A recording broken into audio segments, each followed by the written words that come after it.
रा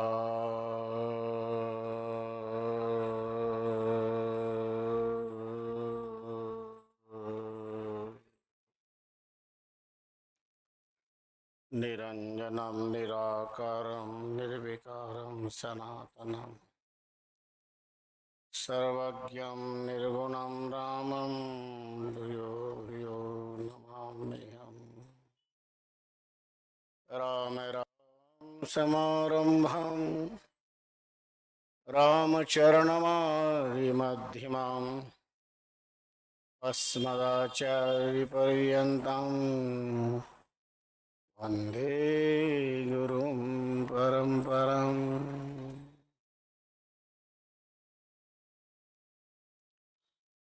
यो अन्तः प्रविश्य वाचिमिमां प्रक्षुप्तं सञ्जीवयत्यखिलशक्तिधरस्वधाम्ना अन्याश्च हस्तचरणशरणात्मगादीन् प्राणान्नमो भगवते पुरुषाय तुभ्यम्। यन्मायावशवर्तविश्वमखिलं ब्रह्मादिदेवासुराम् यस्सत्त्वदृशेव भाति सकलं रज्जौ यथा हैर्भ्रम यत्पादप्लवमेकमेव हेमवाम्बौदैत्यदशावतां वन्देऽहं तमशेषकारणपरं रामाख्यमीशं हरिम्।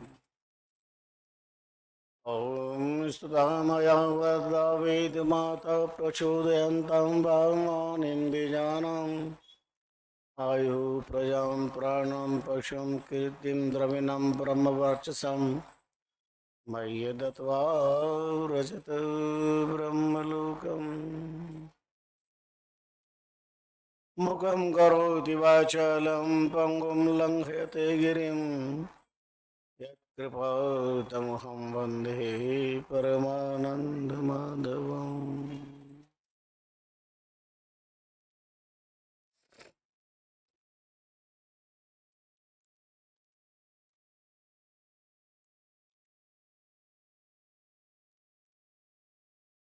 राम चरण का शीश पर एक निरंजन राम रात दिवस रटवो करे नहीं अनसों काम।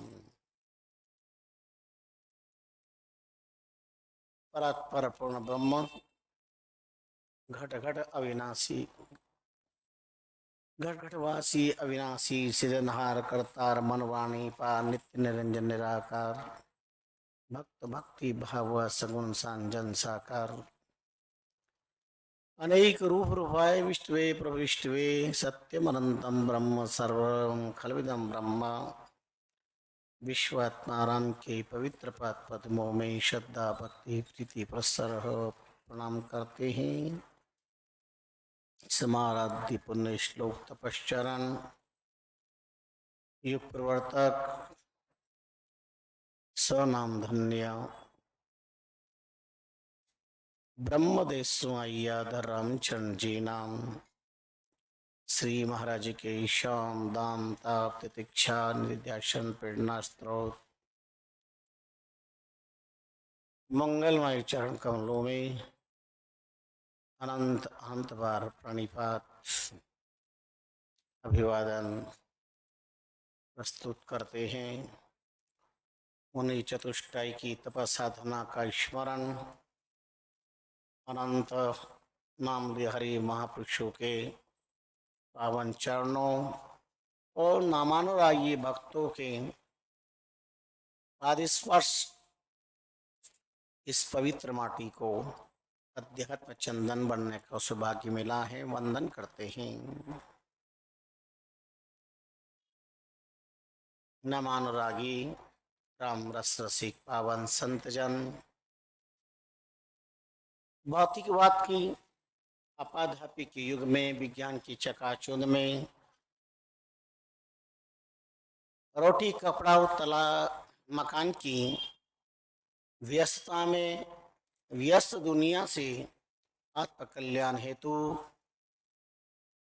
समुपस्थित भगवत चरणानुरागी संत सत्संग प्रेमी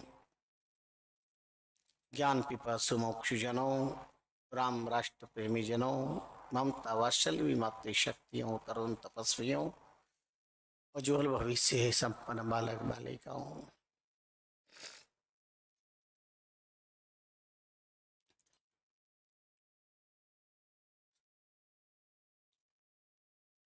ढाई शताब्दी पूर्व महाप्रभु रामचंद्र जी महाराज की अनुभववाणी में भक्ति के पातिव्रत धर्म पर अद्भुत अनुभवात्मक चिंतन का प्रसाद प्राप्त होता है। स्वयं इस संप्रदाय की श्रेष्ठा जन्मदाता जनक महाप्रभु रामचंद्र जी महाराज फरमाते हैं, रामचरण का शीश पर एक निरंजन राम।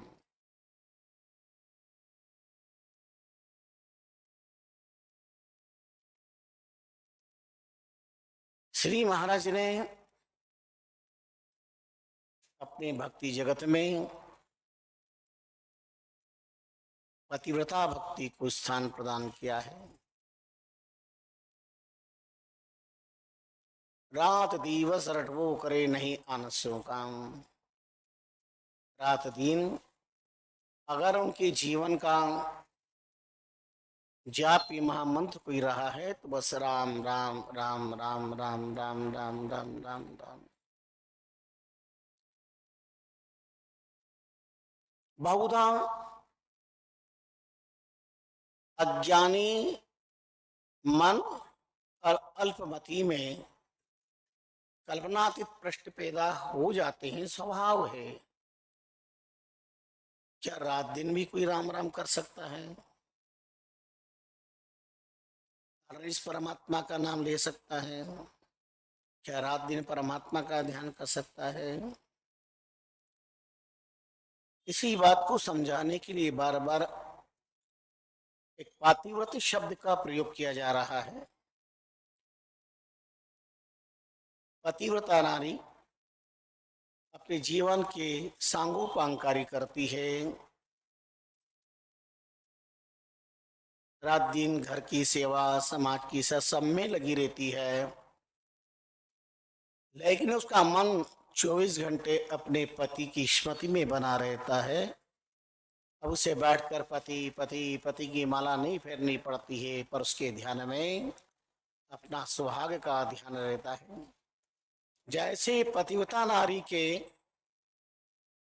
जीवन में 24 घंटे पति का ध्यान होता है, ऐसे ही पतिव्रता भक्तिमय साधक के जीवन में 24 घंटे राम राम राम का ध्यान रहता है, भगवान का ध्यान रहता है। तो उन्हें रखने की जरूरत नहीं है, स्वभाव से रह जाता है। फिर जिन्होंने सौ साल भजन की पद्धति को अंगीकार कर लिया है, अभ्यास कर लिया, काम करते चले। यूं भी एक महात्मा ने बहुत सरल बात बताई है, परसे पेड़ा चलता हाथा करता काम, आपको कई बिगड़े मुख से करता राम राम। आप पैर से चलिए ना, जहाँ जाना है आपको, पूरा पश्चिम उत्तर दक्षिण, अटक से कटक तक, कन्या से कन्याकुमारी तक, बहुत लंबी चौड़ी दुनिया है। हाथों से जो काम करना करिए ना, कौन मना करता है? आंखों से आप देखिए जो देखना है आपको, आप स्वतंत्र हैं। बस स्वच्छंद तो मत बनिए, जो ना देखने चीज है वो तो ना देखिए। सुनिए, और जो सुनने की चीज है वो सुनिए। सुनने में स्वतंत्र है यहाँ पर, स्वच्छंद तो मत बनिए। परिवान का अपना काम है नामस्मरण करना।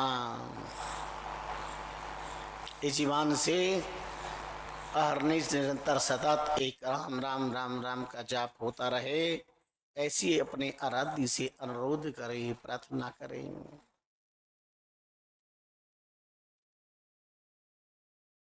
अरदास करें, विनती करें।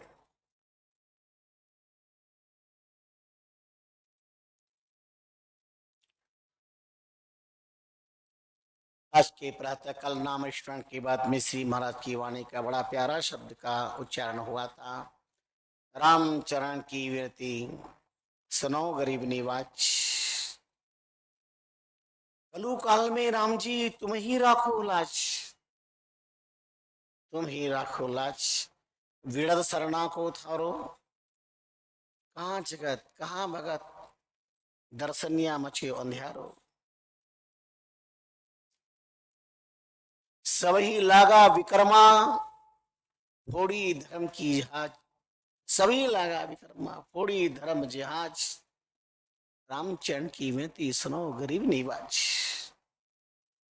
कैसी करुणा है श्री महाराज के अंतकरण में, कैसी अरदास है राम गुरु के चरणों में। इस भयावह ब्याल कराल कलिकाल में स्वतंत्र लोग कम है, स्वच्छंद ज्यादा है। मन पांडित्यों की कोई कमी नहीं है, यथार्थ सत्य विवेक का बहुत बड़ा अभाव है भगवान। रामचरण की विनती सुनो गरीब निवाज, कली काल में राम जी तुम ही रखो राज। इस भयवा ब्याल कराल कली काल में आप ही रक्षा कर सकते हैं, नाथ आपके अलावा और कौन होगा। तुम ही राखो लाज, बिड़द शरणा को उतारो, आपका बिड़द बहुत ऊंचा है प्रभु, आपका हृदय की महानता बहुत अनुपम है भगवान। कहाँ जगत कहाँ भगत, दर्शनिया मछियो अंधारो। सर्वत अंधेरा है क्या संसार, क्या भक्ति का जगत। दुनिया को त्यागने वाले, परमात्मा के सहारे जीने वाले भी संसार आश्रित हो जा रहे हैं। कलयुग की काली छाया का कौन शिकार नहीं हो रहा। प्रभु कितना बड़ा दुर्भाग्य है। जो संसार की प्रवृत्तियां है, संसार वो सब भी बीमारियां अध्यात्म जीवन में भी प्रवेश कर रही है। क्या हमको अच्छे बंगले नहीं चाहिए, अच्छा खाना पीना नहीं चाहिए, क्या हम इंसान नहीं है। पहले कुंभ के मेले में तपस्वियों को खोजा करते थे। 12 साल में कुंभ का मेला लगता तो दूर दूर तक जंगलों में कौन शांत दांत एकांत में, कौन त्यागी तपस्वी इतनी भीड़ में, कुंभ जैसी भीड़ में भी शांत एकांत में भजन कर रहे हैं, जिन्हें संसार से नहीं उनकी खोज होती थी। आज किसका तंबू बहुत ऊंचा है, कितना श्रृंगारित है, लाइट डेकोरेशन किसका अच्छा है, कितना सजा धजा है। ये संसार वृत्तियां बिगाड़ता है। आप अपना डेकोरेशन बहुत सुंदर करेंगे तो पब्लिक बहुत आएगी, पर भक्ति कितनी ऊंची है इसकी खोज करने के लिए बहुत कठिनाई का विषय हो गया है। भक्ति कितनी ऊंची है, सब कितना ऊंचा है।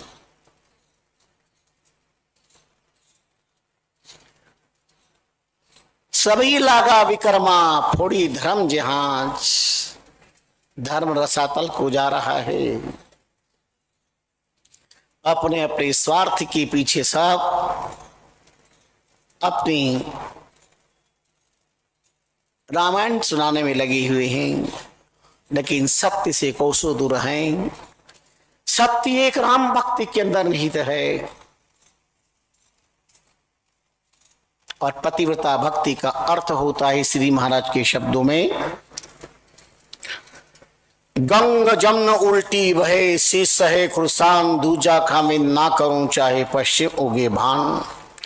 ये सूर्य पूरब की जगह पश्चिम में उदय हो जाए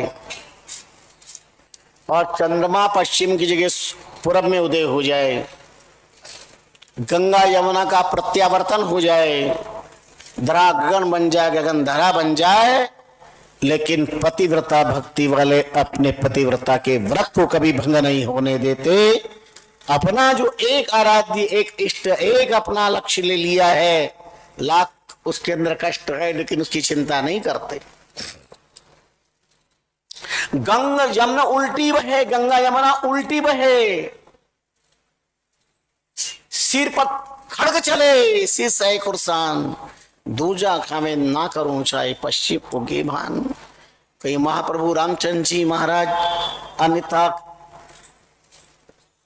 कबीर, दादू, पन्ना, रैदास, मीराबाई, जानाबाई, साखीबाई, आदि शंकराचार्य जी, महाप्रभु वल्लभाचार्य जी, भगवान रामानंदाचार्य जी, रामानुजाचार्य जी, ये बड़े बड़े जितने महापुरुष हुए इनके जीवन में कष्ट की हुतज्वाला कम नहीं प्रज्वलित हुई है।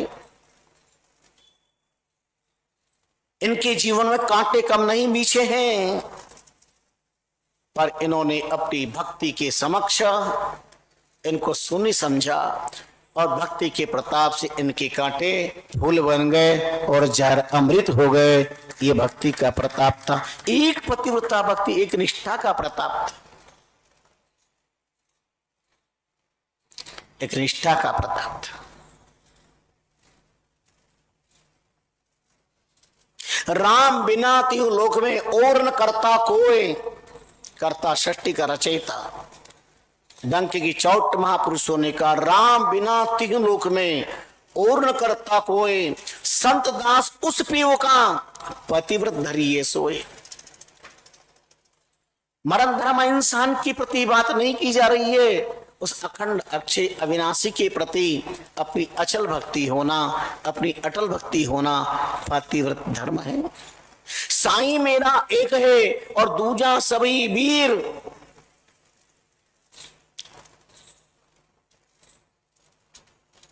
रामचरण दूजो ना करूं चाहे गंगा उल्टे नील। केवल महाप्रभु रामचंद्र जी महाराज ने पातिव्रत धर्म पर अपने अनुभव का झरना अनुग्रह करके जन साधकों के लिए उंडेला हो, ऐसा नहीं है। कबीर कहते हैं, कबीर साईं मेरा एक है दूजा नहीं होय, दूजा साईं जब करो जो कली उथल होय। और ये कहने के बाद भी कबीर रो पड़े। वो कहते कबीर साईं मेरा एक है, मेरा राम एक है, दूजा और न कोई। और दूजा साईं तब करो जो कली उथल होय, कली में उथल पुथल प्रलय हो जाए तो मैं दूजा साईं करूं। और फिर कबीर की आंखें बरस पड़ी। शिष्यों ने कहा क्या हो गया? कबीर ने कहा, कबीर बार बार कहा अखिए मेरा मन की सोए। अरे कली उथल तो जब तब होए, पर दूजा साईं न कोए। अरे कलयुग में उथल पुथल प्रलय तो मचती रहेगी, लेकिन मेरे जीवन में राम के अलावा दूसरा कोई नहीं हो सकता और कभी नहीं हो सकता। यह है महापुरुषों का पातिव्रत धर्म, यह है निष्ठा। आज हमने संपत्ति और स्वार्थ खातिर निष्ठ बदल दिए।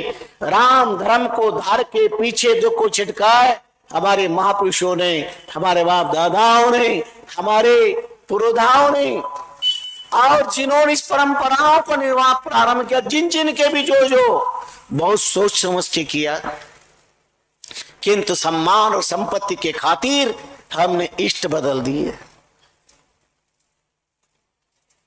हमने अच्छी सर्वोच्च भक्ति को पता नहीं क्या क्या रूप प्रदान कर दिया। मात स्वार्थ स्वार्थ, उसके अलावा कुछ भी नहीं, क्योंकि हमारी पहुंच नहीं, हम इतनी भक्ति कर नहीं पाए। धन्य हो महापुरुष, वर्ष के बाद भी छत्री बागराम द्वारा निर्गुण भक्ति राम राम का जाप करता हुआ परचम ले रहा है। ये उनकी तपस्या का प्रताप था। चाहते तो यहाँ हनुमान मंदिर बन जाते, राम मंदिर बन जाते, शिव जी के मंदिर बन जाते, दुनिया भर के मंदिर ही मंदिर चारों तरफ इतनी बड़ी जगह पड़ी है। लेकिन यहाँ केवल शब्द ब्रह्म की उपासना, राम राम राम की उपासना की परंपरा है। और महापुरुषों ने भजन करके बता दिया सत्य क्या है, सत्य क्या है। और श्री महाराज ने स्पष्ट किया, राम धर्म को उधार के पीछे दे कोई छिटकाए। कोई राम धर्म को स्वीकार करके उसका त्याग कर देता, स्वार्थ कर छोड़ देता है, या दूसरे को भी उससे हटा देता है, धनविल से धोखा पड़े अंतर सतल जाए, अंत में उसकी दुर्गति होगी। महापुरुषों के वाक्य कभी मिथ्या नहीं हो सकते हैं। थोड़े समय आप जब तक जाओ से जवानी का, संपत्ति का मोह मियाँ मिट्टू बन लो, आत्म प्रशंसा कर लो, लेकिन सच सच है, सत्य सत्य है और सत्य सत्य रहेगा। सत्य परेशान हो सकता है पर सत्य कभी पराजित नहीं हो सकता। परेशान तो हो सकता है पर पराजित नहीं हो सकता। तीन महापुरुषों ने कितना कष्ट से झेला है, लेकिन अपनी पतिव्रता भक्ति का त्याग नहीं किया। एक महात्मा ने बहुत गजब का अनुभव दिया, सुन के आश्चर्य होगा आपको। 100 वर्षा भक्ति करे, एक दिन पूजे आन, कबीर या बात सो जासी नरक निधान। 100 साल तक कोई शुद्ध भक्ति करे और एक दिन भी अपनी भक्ति में अगर कोई विक्षेप आ जाए, एक दिन आन को पूछ लिया, कबीर या बात सो जासी नरक निधान, उसे नरक की तरफ जाना पड़ेगा। इतना बड़ा पतिव्रता भक्ति का है। मैं आपको क्या प्रमाण उदाहरण दूं। एक महिला ने जिंदगी पर्यंत पातिव्रत धर्म का पालन किया, कभी स्वप्न में भी परपुरुष को नहीं देखा। अचानक बीमार हो गई। शरीर रोगों का घर है, 10,000 प्रकार के रोग शरीर में है, स्कंद पुराण कहता है। अनेक डॉक्टर वैद्य को बुलाए लेकिन रोग मुक्ति नहीं मिली। पर एक दिन बहुत ज्यादा त्रास हुआ तो अब शरीर की जांच करनी थी, तो वैद्य को बुलाया। अब चूंकि पुरुष को देखना ही नहीं है और देखे बिना, नाड़ी जांच करे बिना दवा दे कैसे, तो वो कब्र के अंदर फिर भी पर्दा लगा दिया और उसके धागा बांध दिया और दूर बाहर वैद्य ने उस धागे को बांध के बाहर निकाला, उस धागे को पकड़ा और उसको स्पंदन किया और उससे नाड़ी देखी और दवा दे दी। वो स्वस्थ हो गई। स्वस्थ होने के बाद एक दिन वह बैठी भजन कर रही, उसके मन में आया, विचार आया, अरे मैंने स्वप्न में भी परपुरुष का कभी स्मरण नहीं किया, स्पर्श तो बहुत दूर है, स्मरण भी नहीं किया, याद भी नहीं किया। पर उस दिन जब मैं विवाह हुई और वैद्य ने धागे से जब नाड़ी देखी तो धागे से स्पंद करने पर मेरे शरीर में हल्का सा पुरुष स्पर्श की सुख की अनुभूति हुई थी। हल्का सा मुझे कुछ ऐसा लगा, स्पर्श था वो कितना मधुर था, तो थोड़ा सा धागे से स्पर्श हुआ, इतना मीठा सुख लगा। तो जो शक्तियां निरंतर पुरुष का सहवास प्राप्त करती है उन्हें कितना सुख मिलता होगा, इतना विचार मात्र आया और उसका प्राणांत हो गया। आप कल्पना भी नहीं कर सकते कि प्राणांत होने के बाद उस नारी को वेश्या के गर्भ से जन्म लेना पड़ा और देह व्यापार में लगना पड़ा। एक दिन, एक क्षण कल्पना भी नहीं थी। आप विचार करिए, हमारा धर्म कितना सूक्ष्म है, पतिव्रता भक्ति कितनी सूक्ष्म है। ये कोई बाजार का सौदा नहीं है, कोई सब्जी मंडी का साधन नहीं है जो अपन खरीद लें और इसको पा लिया हमने। बहुत अग्नि परीक्षा देनी पड़ती है। यो भी भक्ति दुहली राम की कांडा कैसी हो, बहुत टेढ़ा काम है।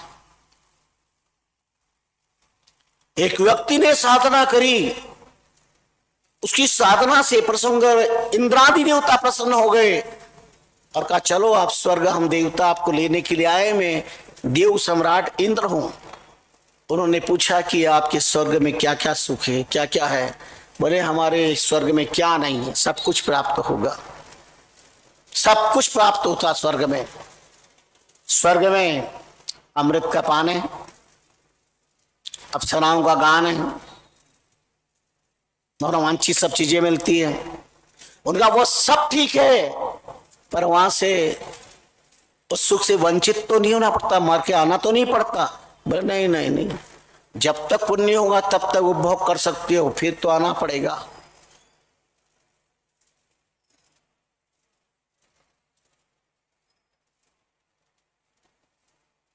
भगवान योगेश्वर पार्थ अर्जुन को लक्षित करते हुए राज विद्या राजगुह्य योग में संकेत करते 9 अध्याय में।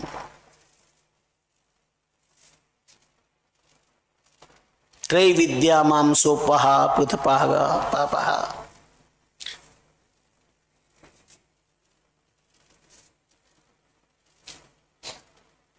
व्यक्ति संसार के अंदर जितना पुण्य अर्जन करता है इससे पता सर्व तो मिलता है। पेते तम भुक्त्वा सर्वलोकम विशालम क्षीणे पुण्य मृत्युलोकम विशंति एवं त्रयी धर्मनुपन्ना गतागतम काम कामा लभन्ते। क्षीणे पुण्य, पुण्य क्षण वे है जब ही मृत्युलोक में डाये दबही। जब पुण्य समाप्त हो जाएगा तो फिर न जाने संसार में कुकर कीट पतंग आदि योनियों में कहां जन्म लेना पड़ेगा, ठीक से नहीं कह सकते। उन्होंने ब्रह्म पुरुष ने कहा मुझे हे इंद्र देवता आपका स्वर्ग नहीं चाहिए, जाओ आप अपनी राधा को अपनी अप्सरा को याद करो, अपना स्वर्ग संभालो, मुझे नहीं चाहिए। और लोग देवता चले गए और बैठा भजन करते, उनका देखा मेरा जैसा बंदा कितना नाम में निष्ठा रखता है कि मैंने स्वर्ग को ठुकरा दिया, इंद्र पद को ठुकरा दिया, कौन मेरे समान हो सकता है, ऐसा विचार आया और प्राणांत हो गया। मर करके उसे हाथी बनना पड़ा।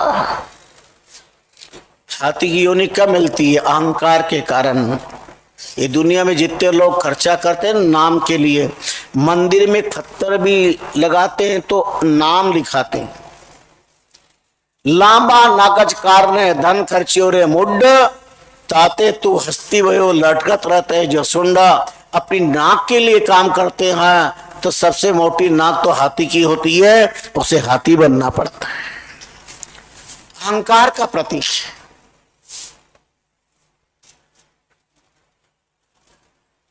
भगवान ने दुनिया रची, पर्वत रची, नदियां रची, कहीं पर हस्ताक्षर करे क्या? कहीं भगवान ने नाम नहीं लिखा अपना।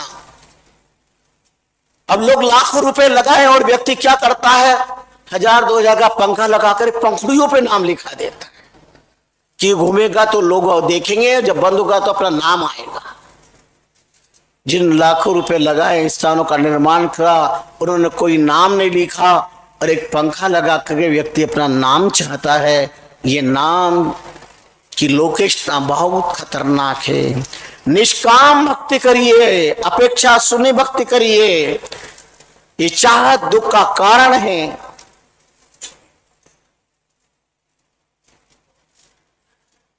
एरन की चोरी करे करे सुई को दान, ऊपर चढ़ देखत है कब आवे बेमान।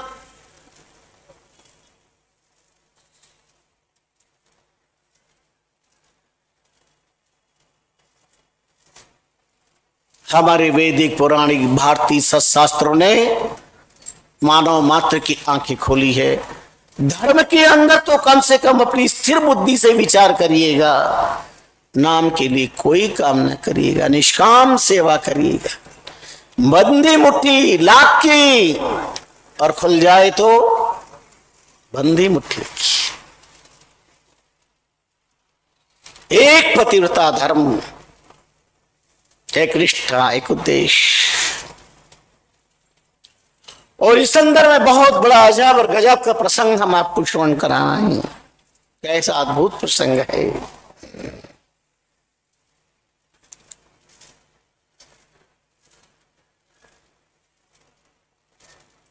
एक राजा थी,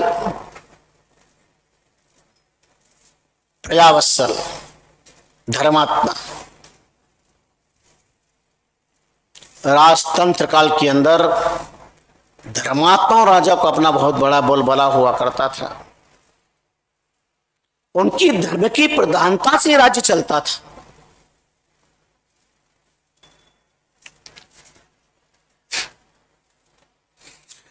भी जिसके पास धर्म की शक्ति है, पूरे विश्व के मानस पटल पर उनका नाम छा रहा है, वो धर्म की शक्ति काम कर रही है। धन की शक्ति यत्किंचित असर डालती है और धर्म की शक्ति अखंड स्मृति बनाती है।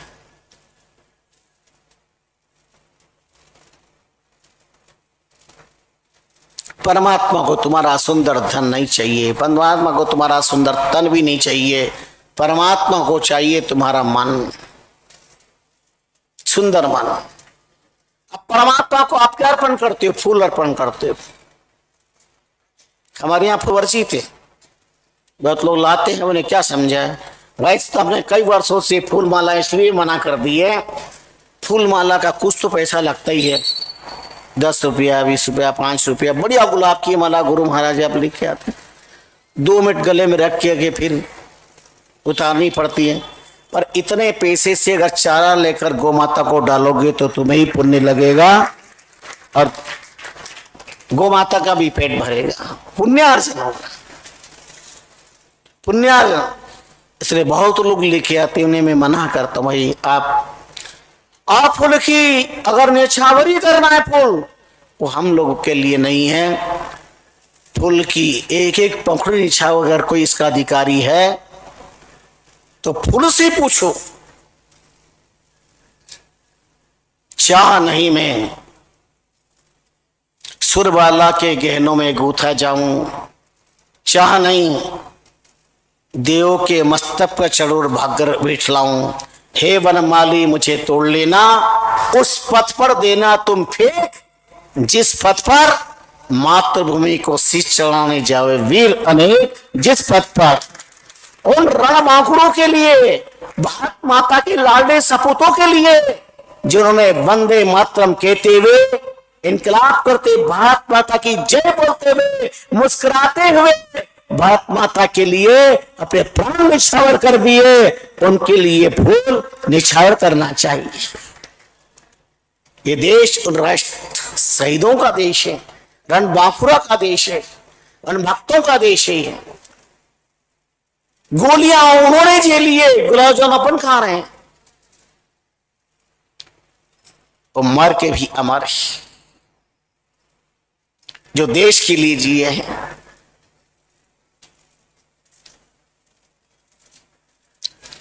जाना तो सबको है इस दिन दुनिया से, फर्क क्या है?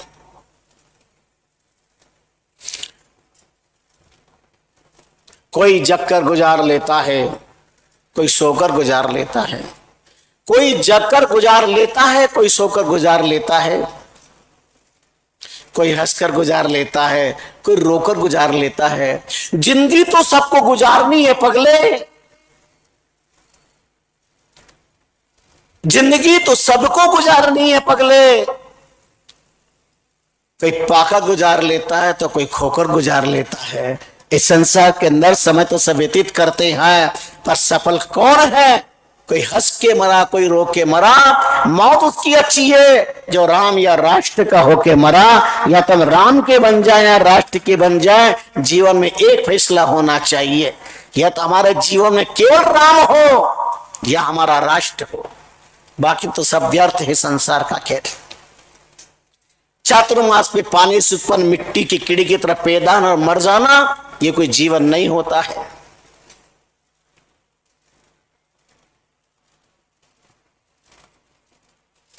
हम साधु संतों का जीवन केवल आप लोग के घर की गरम गरम रोटियां खा करके जिंदगी गुजारने के लिए नहीं है, राष्ट्र भक्तों का निर्माण करने के लिए हमारी जिंदगी हुआ करती है। आप संतान के निर्माता है, पर उसके अंदर राष्ट्र भक्ति के संस्कार के निर्माता संत जगत होते हैं, सदगुरु होते हैं। एक समर्थ रामदास ने, जीजाबाई ने शिवाजी के शरीर का निर्माण किया, पर समर्थ रामदास ने राष्ट्र भक्ति के संस्कार का निर्माण शिवा के रग रग में भर दिया, और ऐसा कुट कुट के भरा, अजब गजब। जब उन्हें पकड़ने के लिए बहुत जाल बिछाए गए, पर वो सदगुरु के प्रति निष्ठा रखते थे, सत्संग में बहुत निष्ठा रखते थे। और तुकाराम जी का सत्संग चल रहा था और वो उसमें प्रवेश करके पता चला तो चारों तरफ संगीन पेरा, सत्संग में तो जाके नहीं पकड़ सकते, पर सरकारी फौजें बाहर लग गई। सुनिए अद्भुत बात, पता था कि शिवा अंदर है, संगीन पेरा लगा दिया कि निकल ना जाए। एक संत को बहुत पीड़ा हुई, उनको आश्चर्य लगा, एक राम भक्त आज संत की सन्निधि में उपस्थित और ऐसे किसी के हाथ में आ जाए, राष्ट्र का दीवाना।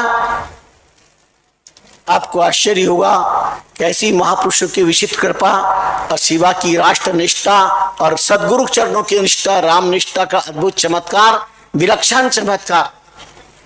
जैसे इस सत्संग पर जब पब्लिक जाने लगी और बाबा सजो होकर देखते थे, क्या देखते हैं, जितने निकल रहे थे सब शिवा ही शिवा निकल रहे थे, जितने इनके सब शिवाजी, वो लोग चक्कर में पड़ गए, इसमें असली शिवाजी कौन, असली शिवा कौन, और कब शिवाजी निकल गए पता ही नहीं चला। अरे जो मिठाई की टोकरी के अंदर पार हो सकते हैं, वो सत्संग से अगर पार हो जाए तो सदगुरु की कृपा की महिमा नहीं तो और क्या हो सकता, क्या हो सकती। ये मन का एक पातिव्रत धर्म है, राम की दीवाने या राष्ट्र के दीवाने, उनकी सच्ची भक्ति होती है। तो राजा बड़े प्रजावत्सल थे, बहुत ही उनकी निष्ठा थी, धर्मात्मा थे।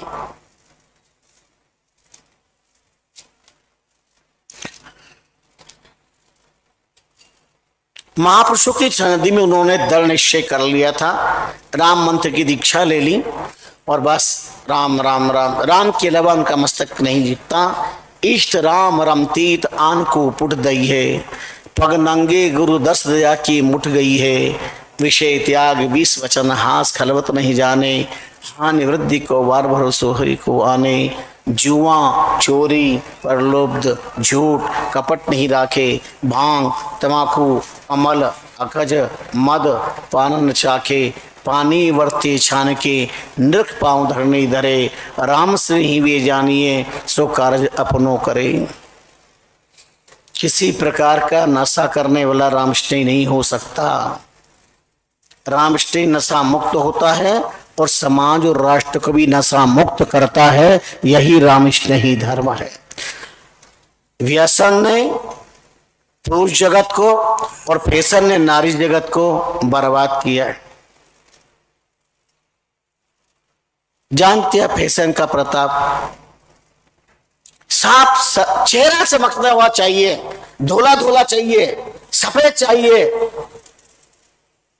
वार्निश लगा लो, व्हाइट वार्निश, एक ही बार जो लगने के बार बार लोग पाउडर लगाने की जरूरत ही नहीं है, ये एक ही बार घोल के पी लो।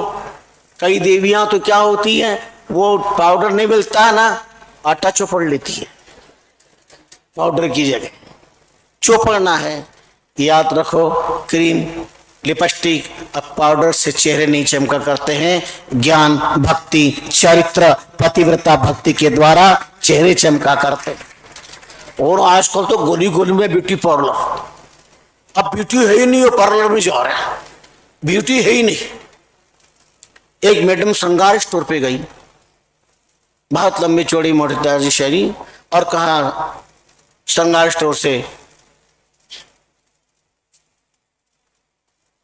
भाई साहब बोलो बहन, बोले ऐसी क्रीम दो कि मेरा रूप निखर जाए, कृष्ण रंग रंजीत श्याम वर्णा।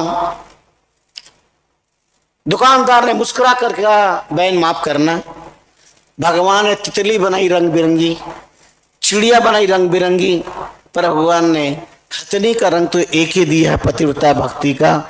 सूरदास की काली कमरिया चढ़े न दूजो रंग, वो एक ही रंग प्रदान किया है।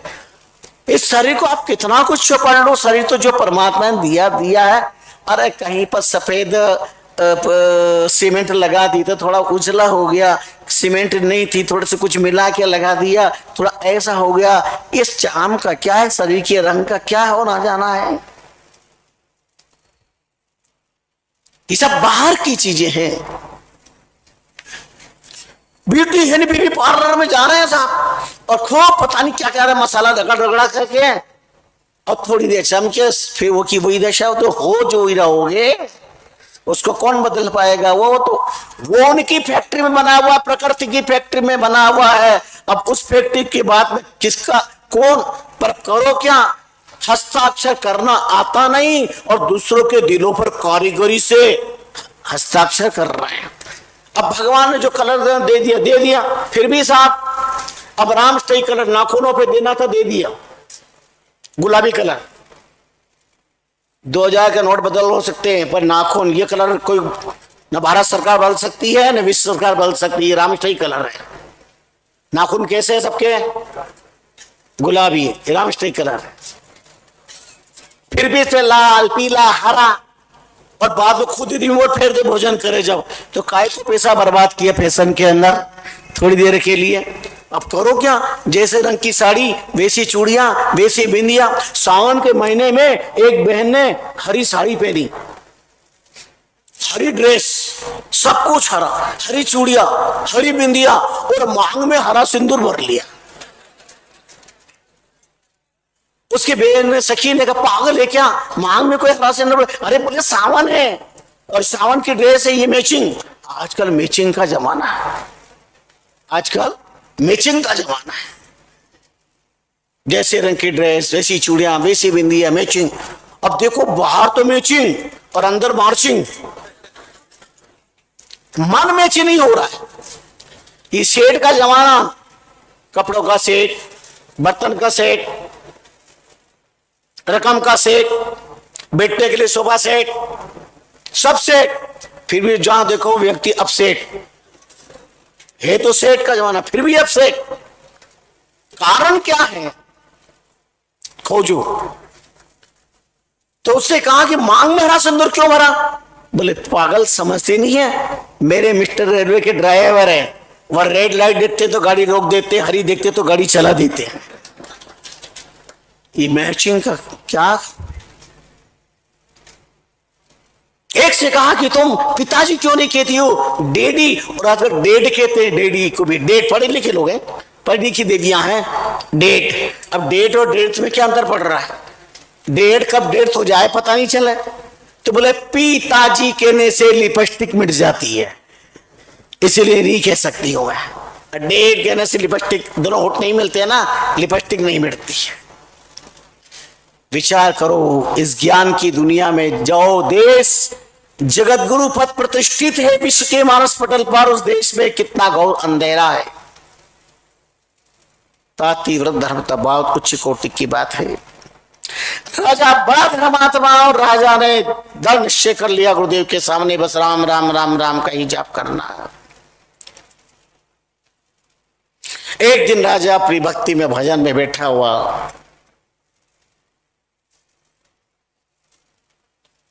अपनी साधना की बात थी, वो राष्ट्र में जाया करता था।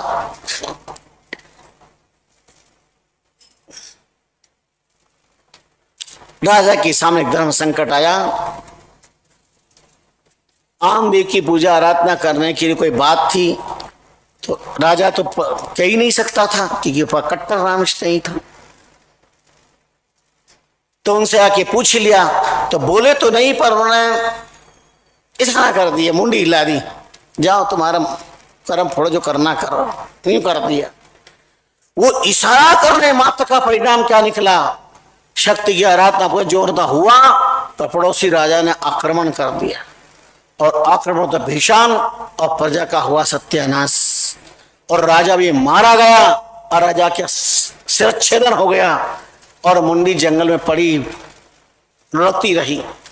थोड़े समय के बाद जिस राजा ने आक्रमण किया उसका अधिकार हो गया था, और उड़ती लड़ती जैसे गांव में आ गई। अब गांव में आ गई तो नाला पार करके जाना पड़ता था, तो किसी ने रुंडी को उस नाले के नीचे पत्थर के वहां लगा दिया। अब जब लोग जब भी जाते तो उसके ऊपर पैर रख करके जाते थे। वो राजा के मुंडी जो कट्टर राम राम राम स्टे करते थे, आन धर्म नहीं करते थे, पर मुंडी हिलाई थी आन धर्म के लिए।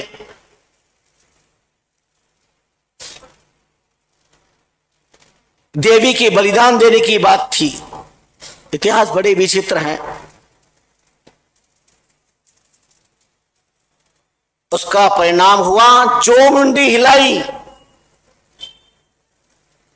उस मुंडी को गंदे नाले में पड़े रहना पड़ा। लोग पैर दे करके जाते थे। एक बार महात्मा गोरखनाथ जी उधर से निकले, अंतर्यामी महात्मा, भूत भविष्य वर्तमान संत सब है, परमान नाम के लिए हरि जन राम ही समान है। अंतर्यामी उन्होंने दूर से देख लिया तो झट लांग करके चले गए। और जैसे ही लांग के गए तो मुंडी विलाप करती है, प्रभु ये क्या किया आपने?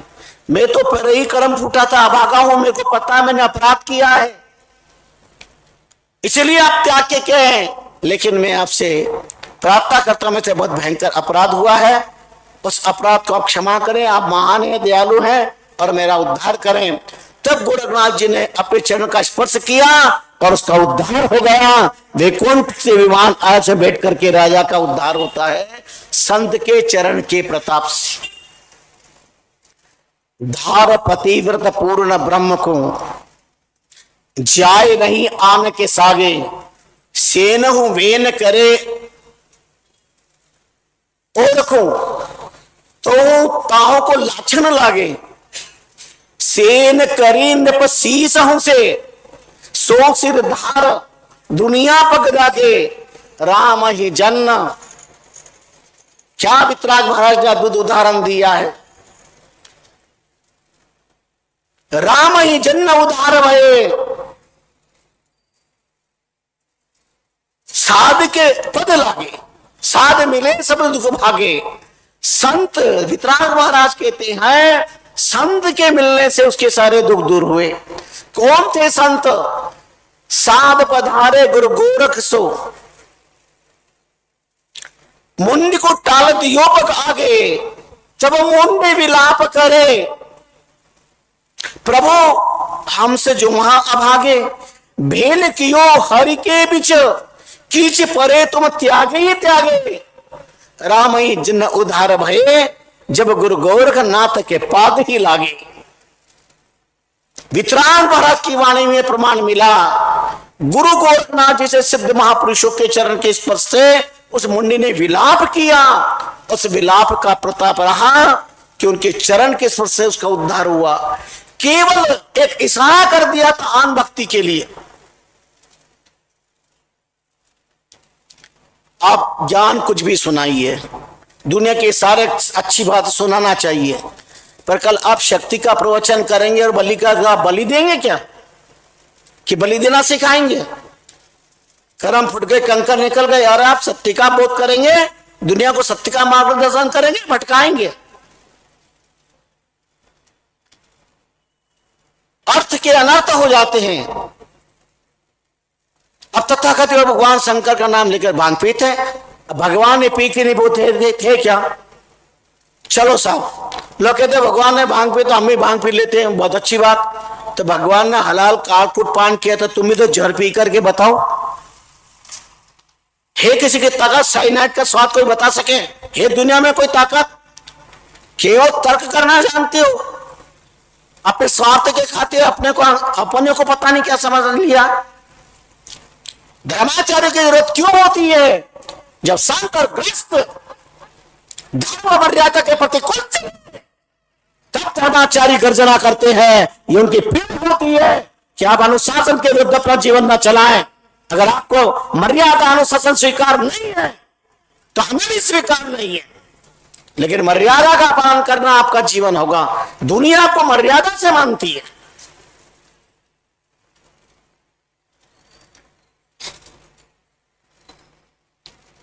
भगवान शंकर हलाकुल पान के आज साइनाइड को कोई स्वाद बता दे। बड़े बड़े वैज्ञानिक हाथ में कलम रख करके ऐसा यूकियार और कलम से लिखना चाहते थे और ये रखते ही और पहुंच गए भगवान के घर। साइनाइड का स्वाद बताना, एक ब्रह्म तक पहुंचना बहुत कठिन काम होता है। बोलना बहुत अलग बात है संसार के अंदर, और पूछना बहुत कठिन काम, बहुत टेढ़ा काम है।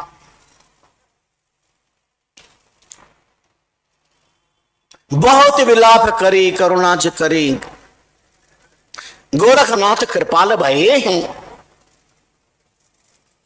अवगुण तो नाथ बहुत किए,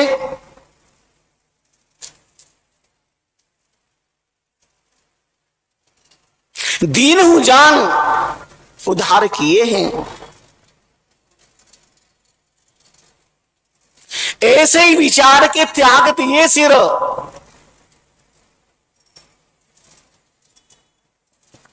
आन हरि विषय दुख दिए हैं। ताते ज्ञान केवल राम को राम ही जन सुजन हुए है। वितराग महाराज ने कितना गंभीर चिंतन दिया। जिस सिर ने हिला दिया उस सिर को हटा दिया, उसकी दशा बिगड़ी है। लेकिन संत की कृपा से उद्धार हुआ, सदगुरु की कृपा से उद्धार हुआ। आन अरु राम बराबर जानत ए तो बात बने नहीं भाई। आन अरु राम बराबर जानत ए तो बात बने, आन अरु राम बराबर जानत ए तो बात बने नहीं भाई। जो ऊसर माही बिज बोवत, बात वृथा सब जाय कुमाई। वेश्या को पूत पिता कहे कौन को, जानत सब लोग लुगाई। आन तजा बिन राम न मिले, रज्जब कहिए राम दोहाई। जन रज्जब जी ने अपनी वाणी में लिखा है, जान थोपा नहीं गया। आन और राम बराबर जाना, सब एक समान है। सब घर के अंदर परिवार में सब देवर जेठ सब है, तो पति भी क्या देवर ही पति, जेठ भी पति हो जाएगा? अरे अज्ञानी लोगों को इतना विचार करो, पति पति है तो स्वाग स्वाग है। इसका अर्थ दूसरों का अपमान करना तो नहीं है ना। सम्मान सबका है, सत्कार सबका है, सेवा सबकी है, लेकिन पतिव्रता नारी के लिए पति ही पति है। आम राम बराबर जाना तो ये तो बात बने नहीं भाई। जो ऊसर माही बीज बोवत, ऊसर भूमि पे बंजर भूमि पर बीज बोना, फसल आएगी क्या? वो बीज भी नष्ट होगा, समय नष्ट होगा और संपत्ति वृथा, बात सब जाए को भाई। और दूसरा उदाहरण दिया, वेश्या को पूत पिता कहे कौन को, जानत सब लोग लुगाई। अब वेश्या का बेटा किसको अपना बाप कहे? क्या प्रमाण पत्र है? याद रखना, मां छानो बाप ने और मन छानो पाप ने। मां छानो बाप ने और मन छानो पाप ने।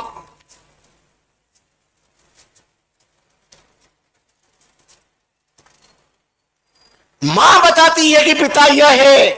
इसी प्रकार हमारे महापुरुषों के मंत्र ऋचाएं वैद मंत्र कहते हैं, इदम ब्रह्म, ये ब्रह्म है। यदिदम उपास्ते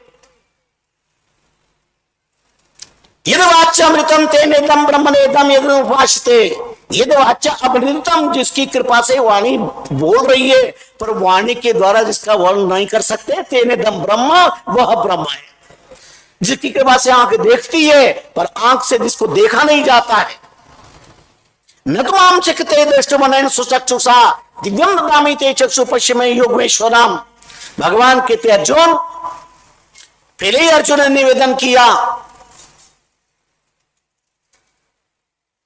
मनुष्य दिते शक्यम मया दृष्टिमिति प्रहो। अगर आप उचित समझते हैं, पात्रता समझते हैं तो भगवान कहते न तुम आम शक्य थे दृष्टु मने सुचक्षुषा, इन आंखों से मुझे नहीं देख सकता है। दिव्यम ददामि ते चक्षु पश्चिमे योगेश्वरम।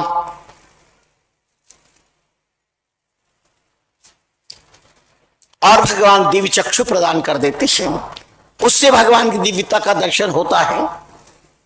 आज से दिव्यता की दर्शन की पात्रता की आवश्यकता है, भगवान कृपा करते हैं।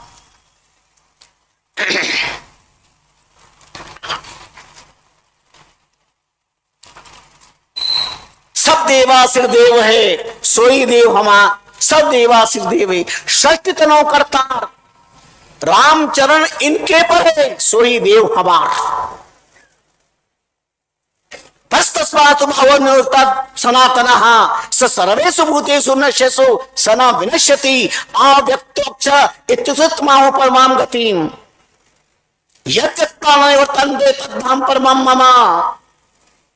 शास्त्र हमारे घोषणा कर रहे हैं वो ब्रह्म।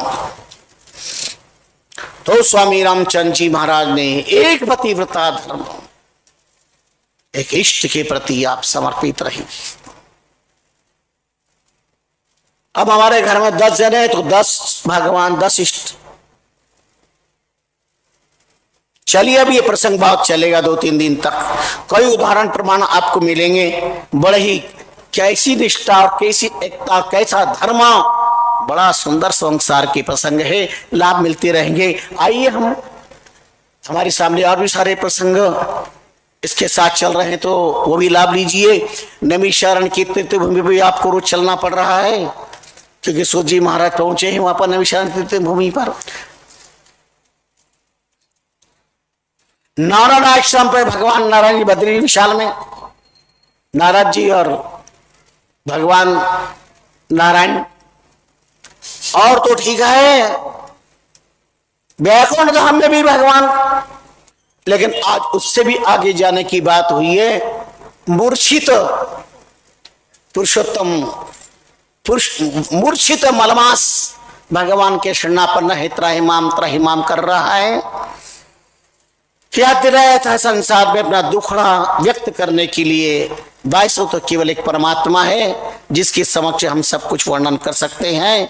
पर क्या परमात्मा हमारे दुख को नहीं जानता कि हम दुखी हैं कि सुखी हैं, कि हम कष्ट में हैं कैसे कष्ट में नहीं है? बहुत लोगों के मन में आता, अमुक व्यक्ति नहीं जानते क्या कि हमारा सुख है कि दुख है? अमुक व्यक्तियों परमात्मा और गुरु महाराज तुम्हारे सब जानते हो, तुम तुम्हारे कर्म को नहीं जानते हैं, पर गुरु और गोविंद तुम्हारे कर्मों को भी जानते हैं। उन्हें पता है कि क्या है क्या नहीं है। तुम्हारे सामने अज्ञान की कारण पृष्ठ पैदा तुम्हारे मन में होते हैं। परमात्मा वो नहीं देते जो तुम चाहते हो, वो जब नहीं देता जब तुम चाहते हो। परमात्मा तुम्हारा चाह पूर्ण कर देंगे तो हो सकता है कि थोड़ी देर के लिए तुम खुश हो जाओगे, पर अंतहीन दुख के पात्र में बनना पड़ेगा। लेकिन जब परमात्मा चाहे देगा ना तो जीवन में कभी दुख नहीं आएगा, और जो चाहे वो देगा, आपको कभी दुखों की तरफ नहीं जाना पड़ेगा। जीव अज्ञान से कुछ भी कह देता, कुछ उसमें जितनी अकल होती तो बात करेगा, उससे ज्यादा कहेगा क्या? मलबास मूर्छित होकर के पड़ा हुआ था। नारद जी ने भगवान नारायण से पूछा आगे क्या हुआ? तब उन्होंने कहा मलमास को भगवान ने आश्वासन दिया अवश्य में भोक्तव्यम कृतं कर्म शुभम ना भुक्तम क्षेते कर्म कल्पकोटि क्षतेरपि। दुख सुख प्रारब्ध के होते हैं, दुखी होने की, जब भगवान के शरणी हो गए तो फिर दुखी होने की जरूरत कहाँ है? चलिए हम आपको वहां ले चलते हैं जहां भगवान पुरुषोत्तम का अद्भुत निवास है, और भगवान अधिक मास को साथ लेके गोलोक धाम पधारते हैं। गोलोक धाम विशाल 3 करोड़ जन में फैला हुआ है, 300 करोड़ जन में, जिसके दाएं ओर वैकुंठ लोक है, बाएं ओर शिवलोक है, और ये भी 50 करोड़ योजन में, 100 करोड़ योजन में फैले हुए हैं। विशाल, इनकी विशालता विचित्रता बताइए। अब अपन तो छोटे से दुनिया में है, इसको अपन ये सब कुछ बैठे कि यही सब कुछ है, लेकिन भक्ति के प्रताप से जब व्यक्ति की पहुंच होती है ना, क्योंकि उड़े विहंग आकाश में यथा शक्ति अनुमान, पक्षी आकाश में अपनी शक्ति के अनुसार ही उड़ सकता है जितने उसके पंख में ताकत है। ऐसे ही साधक भी गुरु कृपा से पक्षी में जितनी ताकत है, साधना में इतना बल है, उतना ही ऊपर उठ सकता है, उससे ज्यादा नहीं उठ सकता। इससे जितनी साधना प्रबल होगी उतना ही व्यक्ति ऊपर की तरफ पहुंचेगा। साधना और ज्ञान प्रबल है, इसका एक सबसे बड़ा प्रमाण पत्र है, उसमें गंभीरता होगी, सहनशीलता होगी, विचारों की उच्चता होगी। वो जानेगा सब प्रभु की माया, कुछ नहीं बोलेगा, सब देखेगा। मुख दृष्टा, ये सृजित सीरियल है।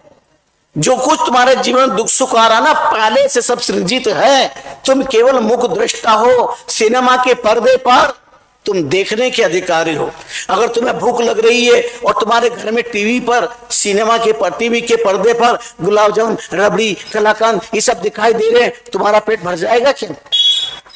सर्दी में हो और तुम टीवी के पर्दे में देख रहे हो, आग लग रही है, क्या तुम्हें गर्मी मिलेगी क्या? तो सिनेमा का पर्दा ये संसार है, ये सुख और दुख केवल तुम देखो मुखदृष्टा बनकर। तुम कुछ कर नहीं सकते, केवल तुम साधना करके अपने सुख दुख की अनुभूति के अनुसार जीवन बिता सकते हो। मुख दृष्टा हो केवल।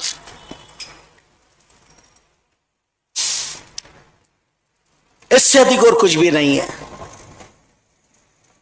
तो भगवान गोलोक धाम पर ले जाते। अब बताइए गोलोक धाम का कितना बड़ा महत्व होगा, जहां साक्षात भगवान कृष्ण विराजमान है, अखंड अक्षय अविनाशी रूप में विराजमान है। और वो धाम ज्योतिर्मय धाम है और भगवान का स्वरूप है ज्योति। पुरुषोत्तम मास में लिखा है ज्योति स्वरूप परमात्मा है। और स्वयं भगवान भी कहते दादिति गतम ते जो जगत भाषित अखिलम यच्चनवसी यच्चागनौ तत्ते जो विद्धिमामकम। सूर्य में प्रकाश, चंद्रमा में प्रकाश, अग्नि में दाहकता, तुम्हारे टॉर्च में दाहकता, ये जो कुछ भी है, जहां भी प्रकाश है, भगवान कहते हो मेरा ही रूप है। आंखों की खिड़की से जिसे तू देखता है, उसी का तू नूर सब में समाया हुआ है। बंदे उसे तू कहां हेरता है। ब्रह्म प्रकाश योजन के घट भीतर स्वाद और बाद वही जल छारा। ये प्रकाश ही तो परमात्मा का स्वरूप है, प्रकाश ही तो सब कुछ है। हमने अपनी आंखों से स्वामी रामचंद्र जी महाराज के पवित्र धाम सोड़ा धाम पर अपने दीक्षा प्रदाता सदगुरु त्याग तप अवतार नाम ली हरि चैत्र सम्राट स्वनाम धन्य भगत राम जी जैसे महापुरुषों की सन्निधि में उस प्रकाश का एक क्षणिक दर्शन किया। जयंती पर इंदौर वही कुछ भक्त वहां थे उस जयंती पर, और ये लगभग 40 साल पहले की बात है।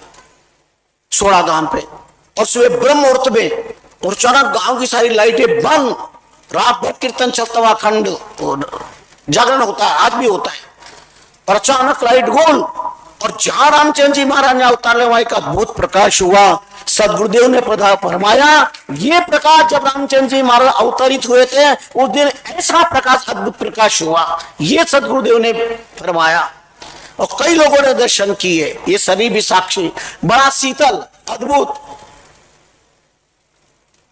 महाप्रभु रामचंद्र जी महाराज का जब अवतार हुआ तो जननी को कष्ट नहीं हुआ। अवतार जब होता है तो कष्ट नहीं होता। अमरीश जब धरती पर आए तो कहा अम्बा, बोले कहा, बोले ईशा। मां, बोले कौन? बोले ईश, परमात्मा तेरा। और उनका नाम अमरीश रहा। पर जब अवतरित हुए तो फूल की तरह। महात्मा परमात्मा धरती पर आते हैं तब जननी को कष्ट नहीं होता, केवल एक लीला मात्र। और उस प्रकाश का अनुभव स्वामी रामचंद्र जी महाराज ने करवाया, नाम साधना के द्वारा करवाया। पद्मासन निश्चलमन किया, नासा धार कर लिया, श्वास उसास धमन लगाई, आरत करके विरह जगाई। रचना अग खुली सीरा, प्रथम वाय को पैसो नीरा। रटता रटता भयो मिठास, हस भयो आयु विश्वास। ये विश्वास प्रकट होता है, फिर प्रकाश का दर्शन होता है। नारद जी को प्रकाश का दर्शन हुआ, उसके पहले विश्वास हुआ, और जब प्रकाश का दर्शन हुआ, एक मिनट मिलन हो गया तो रो पड़े। तब आकाशवाणी हुई, अभी तुम्हारी साधना बाकी है, एक शरीर और धारण करोगे और मुझे पूरी रूप में तुम प्राप्त कर लोगे। भागवत इस बात के साक्षी है। अस्तु, भगवत लीला, भगवत कृपा बड़ी विचित्र, बड़ी अनूठी, बड़ी अद्भुत। ये वेद पुराण शास्त्रों के उपाख्यान साधक के भीतर ईश्वरीय विश्वास को प्रकट करते हैं। विश्वास पैदा नहीं होता, श्रद्धा पैदा होती है। और श्रद्धा सत्या श्रद्धा भवती। सत्य के प्रति श्रद्धा का जन्म होता है, पर विश्वास अजन्मा है। आपकी साधना के द्वारा विश्वास भीतर से होता है।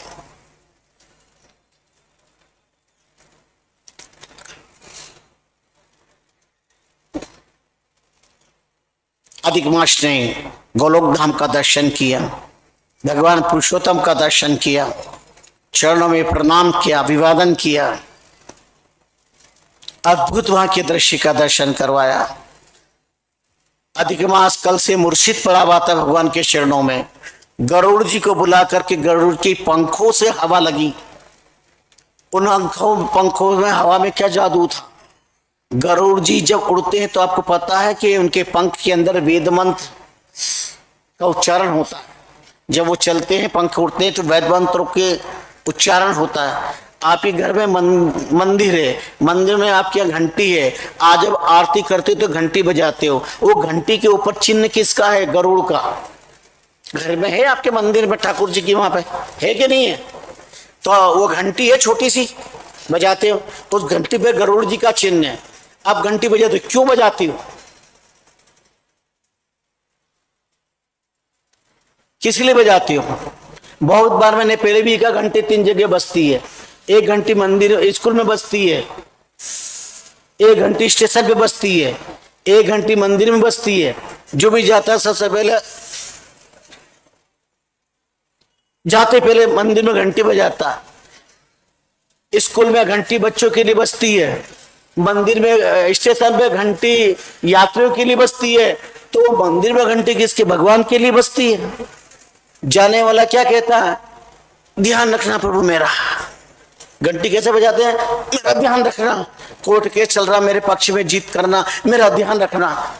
पर आपने घंटी की तरफ कभी देखा नहीं है। जब आप यूं करते हो तो घंटी वो बस यूं आती है। बजा के देखना, आज जाके बजाते पर आपने ध्यान नहीं दिया। आज ध्यान देना, अभी रास्ते में जितनी घंटी मंदिर मेरे सब जगह जाना और बजाना, यूं करो घंटी फिर यूं आएगी। इधर से तुम बजाते हो, उधर से भगवान बजाते हैं। ये जाने वाला कहता है मेरा ध्यान रखना, भगवान कहते सेम टू यू, तू भी मेरा ध्यान रखना। मैं तो रखूंगा पर तू भी मेरा ध्यान रखना।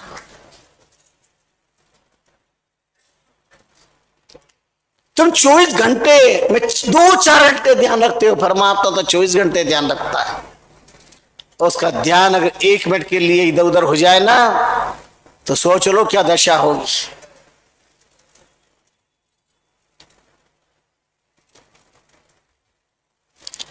तो वेद मंत्रों से प्राण प्राप्त होते हैं, चेतना दूर हुई और उससे होश आया मलमास को। फिर भगवान से प्रार्थना करी, भगवान फिर लेकर के गोलोक धाम पर आए और वहां करके भगवान के चरणों में प्रार्थना अनुरोध, अद्भुत दर्शन दे करके धन्य हो गया।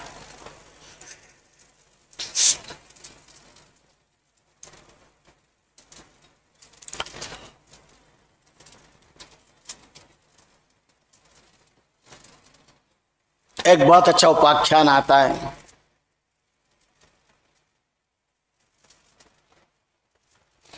एक बहन परिवार में एक ही पिता की 2 संतान थी। एक का नाम था धनबाई ने, एक का नाम था मनबाई। दोनों भाई थी, धनबाई और मनबाई। गरीब परिस्थिति थी, भगवान की आराधना साधना अपने हिसाब से करती। पुरुषोत्तम का महीना है और लोगों को आते जाते, माता बहनों को मंदिर में जाते, नदी जाते, गौरी शक्ति पूजा करते, स्तुति करते देखा, तो उन्होंने पूजन शुरू कर दी। तो उसमें जब पूजा करती तो वो धनबाई क्या कहती? हे भगवान, हे परमात्मा, हे दयालु, राजा को फले फूले और हमारे भी फैले। वो राजा पे विश्वास रखती थी। मनमयी कहती थी, हे परमात्मा, जो आप हो, आपकी कृपा है तो सब कृपा है। आप राजा के भी राजा, महाराजा के भी महाराजा, आप सृष्टि के करतार हैं और किया देख करतार का तुम अति करता होए। एकमात्र परमात्मा करतार है, इनके अलावा संसार में कोई भी करता है नहीं। हमेशा प्रार्थना कर।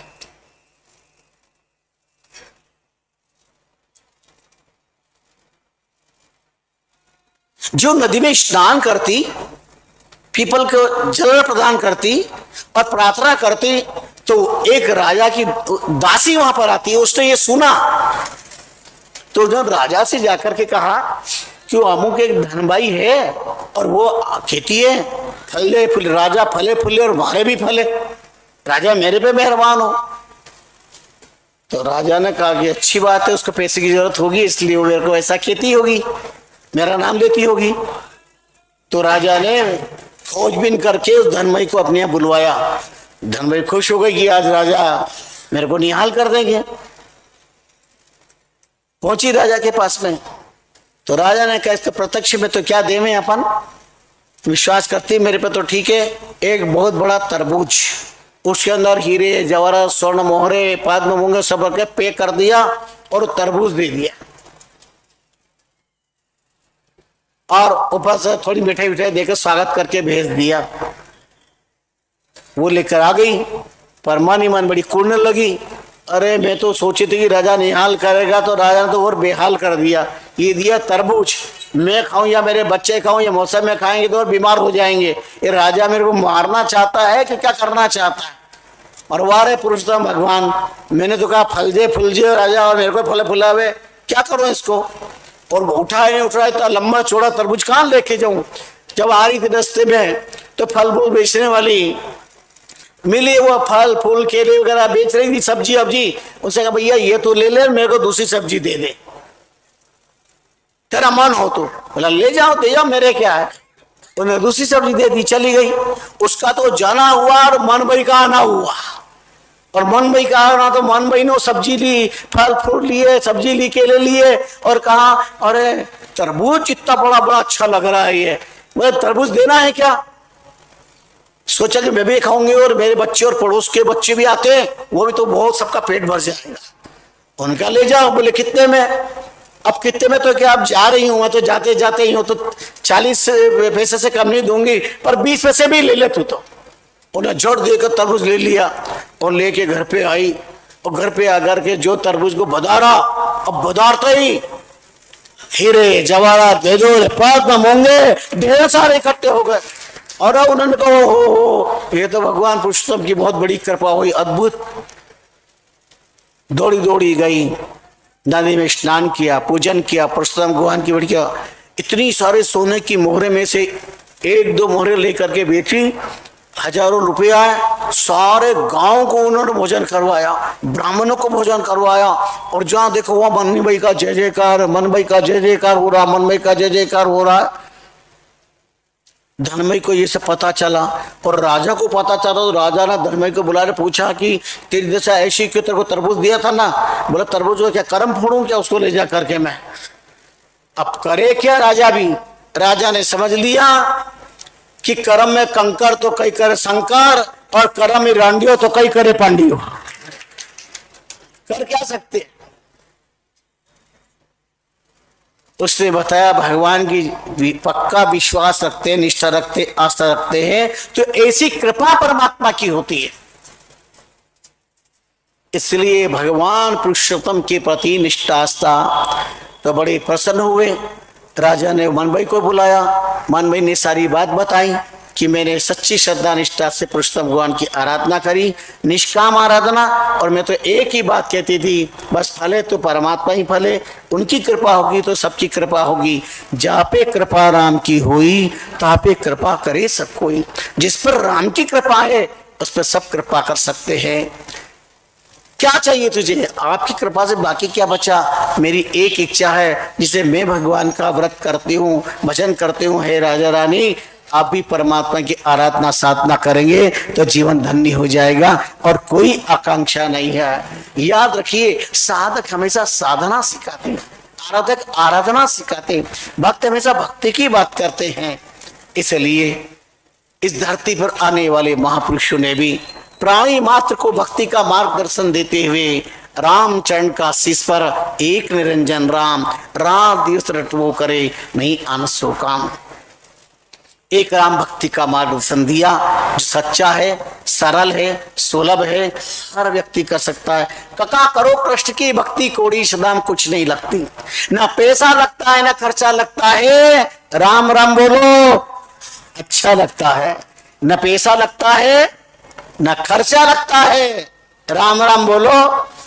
उड़ते बैठते चलते फिरते जो मिले उनसे राम राम सा राम। क्या बिगड़ रहा है आपका? तो राम राम ये हमारे जीवन का बहुत महत्वपूर्ण विषय है। आइए आपको एक और, अधिक मास चल रहा है ना, इसलिए अधिक से अधिकम फलम, अधिक से अधिक फल आपको आत्मनिर्भर साधना चातुर्मास में प्राप्त हो, ऐसा प्रयास अंदर मन में है। इसलिए आपको अधिक से अधिक फल मिले। तो कल रविवार है, छुट्टी है, संडे है, हॉलीडे है। अब कई बार तो क्या होता है, संडे होता है ना तो लोग सोचते हो संडे है रे, रविवार छुट्टी है, आराम से 10 बजे उठो। एक ही तो दिन मिलता है छुट्टी का, आराम से सोने का, खाने का, पीने का, घूमने का, फिरने का, पिकनिक का। अभी तो सावन है, 2 दिन मिल रहे हैं। सावन सोमवार करने भी लोग पिकनिक करने जा रहे हैं, अपने अपने टिफिन लेके। जगह जगह अच्छी बढ़िया प्रकृति की जगह होती है, तालाब होता है, वहां जाते हैं आराम से। और संडे के दिन भी लोग पिकनिक बनाते हैं। तो कल संडे है, कल पिकनिक है, ठीक है। जो लोग नहीं आते ना, उनको संडे को ले आया करके पिकनिक है यहाँ पर। और यहाँ की पिकनिक आत्म कल्याणकारी है, सुख देने वाली है। संडे को पिकनिक बच्चों के लिए, जो लोग रोज नहीं आ पाते उनके लिए विशेष होती है। तो कल हमारे बहुत आत्मनिष्ठ संत वेदांत मूर्ति महामंडलेश्वर प्रणवानंद जी महाराज भी कल आएंगे। और कल 8:30 बजे से उनका भी सत्संग आपको मिलेगा। और बाकी जो सत्संग चल रहा चलेगा ही चलेगा। अपने बच्चों को भी लेके आए, घर के अपने खास व्यक्ति जो तुम्हारा खास हो ना, उनको लेके आना। अब खास की क्या पहचान? जो अच्छी तरह से तुम्हारी संपत्ति खा सके, अच्छी तरह से तुम्हारी चीजें खा सके, वो खास। जो भक्ति में तुम्हारा साथ दे वो तुम्हारा खास, फिर कोई भी हो। तो कल वृंदावन के हमारे और इंदौर के चिर परिचित संत, यहाँ भी उनका आश्रम है, बहुत आस्था रखते हैं। विनम्रता विद्वता का मणिकांचनमय संयोग उनके जीवन में है। वह सर पहले भी कई बार आए। तो कल रविवार है और कल सुबह 8:30 बजे महामंडलेश्वर प्रणवानंद जी महाराज का सत्संग लाभ आपको आधा घंटा प्राप्त होगा। उसके बाद जितना बोलेंगे जितना जो समय मिलेगा उसमें अपन समझौता करेंगे। और उसके बीच ही जो भी बात कहना होगी वो आपके साथ करने का प्रयास करेंगे। आप सब लाभ लीजिए, जीवन को पावन पवित्र और मंगलमय बनाइए। याद रखिएगा, सावन का महीना और अधिक मास का अर्थ होता है हम अधिक से अधिक भजन करें, नाम स्मरण करें, ज्यादा से ज्यादा हम लाभ लें, ज्यादा से ज्यादा हम परमात्मा की भक्ति करें। हमारा जीवन परमात्मा मय बन जाए। समय तो दौड़ता चला जा रहा है। ये अधिक मास के 5 दिन आज पूरे हो गए। अभी देखते देखते ये अधिक मास पूरा हो जाएगा। देखते देखते सावन का महीना भी राम राम कर लेगा। और देखते देखते चातुर्मास भी बाय बाय टाटा कर लेगा, पता भी नहीं चल लगेगा। रोज एक एक दिन कमी हो रहा है, बढ़ नहीं रहा है, एक एक दिन रोज घट रहा है। तो ये जो जालो ये आनंद, ये अद्भुत तपस्या, ये सब कुछ जो दिखाई दे रहा है, ये सब परमात्मा की कृपा, ये मुनि महाराज की तपस्या और साधना का फल है, सदगुरुदेव की पावन कृपा है। आप लोगों का प्यार, प्रेम, इष्टे, आत्मीयता, जितनी तल्लीनता आत्मीयता से आप लोग सुनते हैं। दुनिया के कई कोने में जाते हैं, पर हम बहुत बात सीना तान के गर्व से कहते हैं भाई, श्रोता अगर कहीं मिलते तो हमारे इंदौर के अंदर सच्चे श्रोता मिलते हैं, जो बड़ी निष्ठा श्रद्धा के साथ श्रवण करते हैं, बड़ी तल्लीनता के साथ श्रवण करते हैं।